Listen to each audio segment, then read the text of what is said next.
Look, I'm not trying to rage bait you without consent, so before we move forward, let me ask, how angry are you trying to be right now? If the answer is anything short of really fucking angry, scroll away. Jeffrey Epstein, in this person's view, was not a pedophile, but that he was into the barely legal type. Like he liked 15-year-old girls. Megyn Kelly, a woman who has defied the boundaries of what the letter Y can do, why the hell are you trying to make this distinction right now? It seems to me you're just trying to soft pedal an explainer that will make this a little bit more palatable for the American people if and when Trump is finally indicted in this whole situation. But why do that? Like many bullshit conservative new media artists, you've hinged the success of your little podcast on MAGA's success. And if MAGA falls, so does your revenue. Don't worry, you're not the only one. You're in good company. The oppression of women is actually a very lucrative business that people who are wealthier than you are heavily invested in. In fact, there's an entire conservative machine that is aiming to keep women at home and away from the workplace and away from the polls. Let's look at a few recent data points. First, there was the little thing of overturning Roe v. Wade, which made it very difficult for women to have domain over their own bodies. Limiting our reproductive rights is always the first step in restricting our movement and our voices. Then there's all the recent chants of women should have babies sooner, earlier, younger. In fact, in several states, Wyoming, Missouri, New Hampshire, West Virginia, to name just a few, Republicans have attempted to block efforts to raise the marital age to a universal 18 years old. They've cited parental and religious rights as their reasoning, but that's a pretty gross hill to die on. In fact, in New Hampshire, this fuck of a lawmaker argued that teens are of a ripe, fertile age. God, that is so gross to say. So they're trying to get us married off and having a ton of babies, but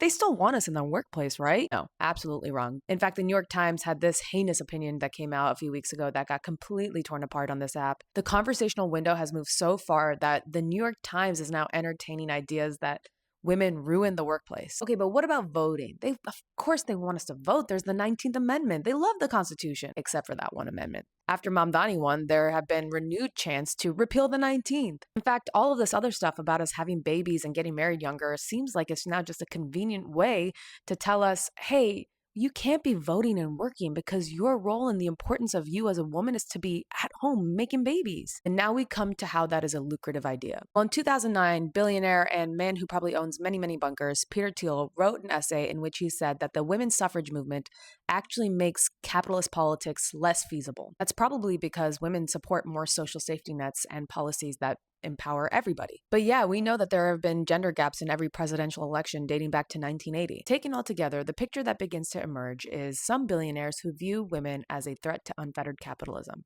And they think that if you remove them from working and voting spaces, then that capitalism will be able to better thrive. And therefore, we must sell them on the idea that their value inherently is in having sex and making babies. And taken in that light, is it so strange that Donald Trump wanted to have sex with 15-year-old girls? I mean, after all, they are almost women. I think that's what they're going to try to sell us on. And if you're not buying it, please share this video with someone else.